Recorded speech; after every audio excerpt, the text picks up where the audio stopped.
In the vast, silent desert of southern Peru, where the sun bakes the earth into a hard, copper-colored crust, there lies one of the greatest mysteries in human history. A place so quiet that even the wind seems hesitant to disturb it, and yet, carved across this barren land, stretching for miles in every direction, are enormous shapes, figures so large they can only be fully seen from the sky. Tonight, as you settle in and let your eyelids grow heavy, we will drift gently into the mystery of the Nazca Lines. We will walk softly across the warm desert floor, feel the ancient sand beneath our feet, and listen to the echoes of a civilization that spoke not with words, but with lines that have survived nearly 2,000 years, untouched by time. Imagine the scene. It is the year 500 AD. The night sky above the Nazca Desert is brilliantly clear, painted with stars brighter than anything we see today. A group of people, artists, thinkers, astronomers stand quietly outside their village, holding torches that flicker in the warm night air. They look out across an empty desert, a blank canvas waiting to be transformed. And soon, it will be. The Nazca Lines are among the most extraordinary achievements of the ancient world. They are massive geoglyphs, giant drawings on the earth created by removing the darker, sunburned stones on the desert surface to reveal the pale sand beneath. The contrast creates a visible line, like a chalk mark on a blackboard. These lines form hundreds of shapes, long, straight paths stretching across miles, spirals, geometric patterns, and enormous figures of animals, monkeys, hummingbirds, spiders, whales, and even what some describe as strange humanoid beings. But the deeper we look, the stranger it becomes. Why were they made?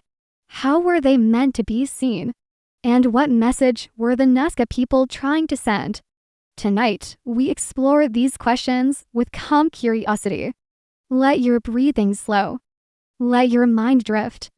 Picture yourself floating gently above the desert as the shapes reveal themselves beneath you. The Nazca civilization flourished between 200 BC and 600 AD, long before modern tools, long before flight. They lived in one of the driest places on Earth, a region where rain is almost non-existent. Yet this harsh environment became the perfect guardian for their artwork. With no rainfall to wash the lines away, and little wind to disturb them, the drawings have remained nearly untouched for centuries.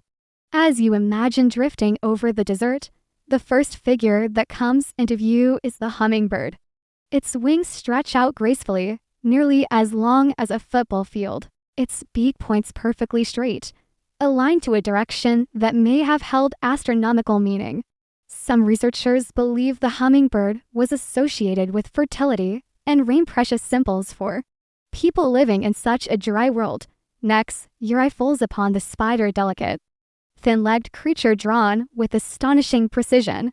Some scholars suggest the spider may represent constellations or even ritual significance connected to water. Others see it as a symbol of creation, the weaving of life itself into the fabric of the earth. Then there's the monkey, with its spiraling tail curling into perfect geometric form. Spirals appear again and again in Nazca art, as if hinting towards cycles, perhaps the cycles of nature, the movement of the stars, or the eternal turning of time. But one figure stands out more than any other. Locals call it El Astronaut, the astronaut. It is a human-like figure with large eyes, one arm raised toward the sky, as if waving to something above. Its purpose remains a subject of endless debate. Was it a deity, a shaman, a symbolic guardian, or could it be something even stranger? Some theories are more grounded. Archaeologists argue that the lines formed part of ancient ceremonial paths. The Nazca may have walked along them during rituals, prayers, or festivals dedicated to water, fertility, and survival in the harsh desert climate. Other theories look to the sky. Scholars have proposed that the lines served as astronomical markers, massive calendars that aligned with the rising and setting of the sun, moon, or specific stars. In such a view, the animal figures may have represented constellations, guiding the Nazca people through seasonal changes. But there's another theory, whispered more often in documentaries, late-night discussions, and the imaginations of curious minds. Some believe the Nazca Lines were messages to beings above. The shapes, after all, can only be truly appreciated from high in the air. And while the Nazca people never had airplanes, balloons, or drones, they may have believed that their gods inhabited the skies. From that perspective, the lines become offerings, gigantic symbols meant to be seen by divine eyes. Regardless of what theory you lean toward, the Nazca Lines remain one of humanity's most breathtaking mysteries. And as you let your mind rest, drifting deeper into calm, imagine what it must have been like to create them. Picture dozens of workers standing in the desert heat, using wooden stakes and ropes to form straight lines over incredible distances. Imagine the teamwork required, the precision, the planning. Imagine the belief, the purpose that would inspire people to carve their message into the earth itself. Some of the lines stretch more than 10 kilometers long. Creating them was no accident. It was the result of knowledge, dedication, and a worldview deeply connected to nature and the cosmos. As the centuries passed, the Nazca civilization faded. Their temples were reclaimed by the desert. Their pottery broke and weathered into fragments. Their villages crumbled into dust. But their lines, their silent drawings, survived. During the 20th century, as airplanes began flying over Peru, the world discovered what the Nazca had left behind. Pilots looked down and were stunned. Geographers and archaeologists rushed to investigate. And a German mathematician named Maria Reich dedicated her entire life to studying and protecting the lines. She walked them every day under the blistering sun, measuring them, mapping them, and fighting to preserve them from modern threats. Her work helped reveal their beauty to the world, but even she, after decades of study, could not fully explain their purpose. That is the magic of the Nazca Lines. They invite questions. They spark imagination. They whisper stories from a world we no longer know.